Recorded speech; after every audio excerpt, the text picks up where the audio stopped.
2 से ज़्यादा मीटिंग्स हुई हैं। एक पहले जूनियर अफसरों से हुई थी, अच्छा, कुछ अर्सा पहले। उसके बाद फिर फॉर्मेशन कमांडर्स वाली एक कॉन्फ्रेंस थी जी। उसके बाद अब ये लाहौर आए हैं, यहाँ कोर कमांडर साहब के रहनुमाई में एक मीटिंग हुई है जहाँ रिटायर्ड फ़ौजी अफसरान भी थे।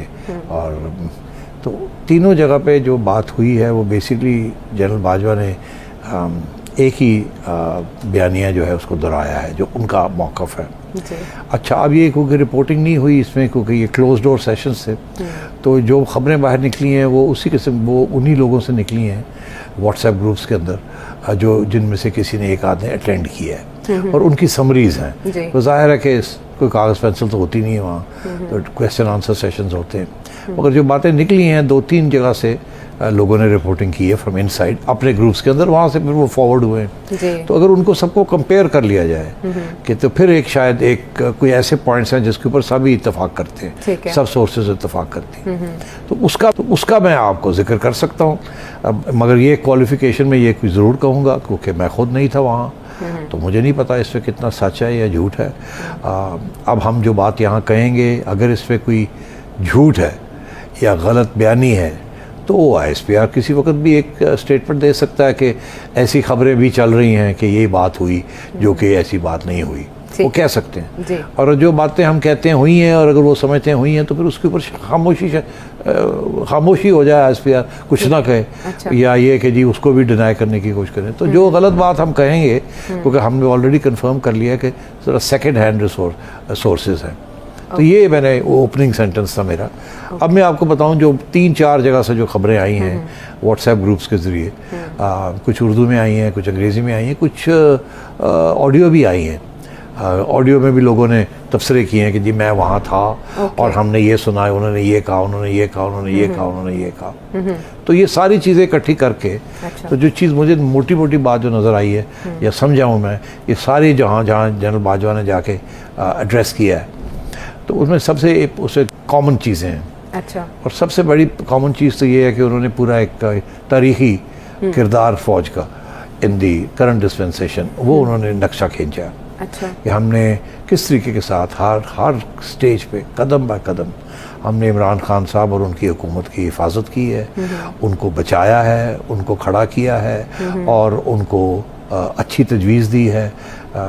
और हर स्टेज पे उनका ये कहना है कि उन्होंने हमारी बात नहीं मानी जिसकी वजह से मामलात ख़राब होते हैं। कौन सी स्टेज? एक तो हमें पता है, आपने बताया DGISI की तैनाती, इसके अलावा नहीं? वो शुरू तो बात होती है ना जी, एक दफ़ा आ जाते हैं और उसके बाद ये फ़ैसला होता है कि जब पता चलता है कि पंजाब के अंदर बुज़दार साहब आ गए हैं तो साल के बाद उनको पैगाम जाने शुरू हो जाते हैं। चीफ साहब बात भी करना शुरू कर देते हैं कि बड़ी बदनामी हो रही है तो बुज़दार साहब को चेंज करें।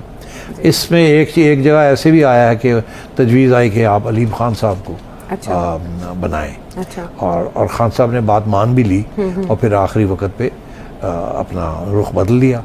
और यहाँ तक कि ये बात सुनने में नहीं आई मगर ये अलीम खान साहब की तरफ से उनके सोर्सेज ये कहते हैं कि फिर इतनी थ्रेट उनको खान साहब को नज़र आई कि ये तो फ़ौज भी चाहती है कि अलीम खान आए और मैं नहीं चाहता, तो अब अलीम खान को डिस्क्रेडिट किया जाए किसी तरीके के साथ, तो फिर उनको नैब के केसेस खोले और उनको।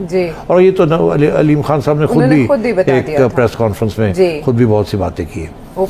तो एक तो बुज़दार के ऊपर मसला बना, अलीम खान साहब के ऊपर मसला बना, महमूद खान साहब KP के CM पे भी उसके ऊपर जिक्र नहीं आया जहाँ तक मैंने सुना। अगर तुमने कुछ सुन लिया तो नहीं, उसमें इन दोनों की बात हुई है। दोनों की बात जी, जी। ठीक, चलो हो गई दोनों की बात। तो गवर्नेंस के इश्यूज के ऊपर प्रॉब्लम्स आ रहे थे। अच्छा। फिर उसके बाद उन्होंने कहा कि DGISI के इशू के ऊपर प्रॉब्लम आया।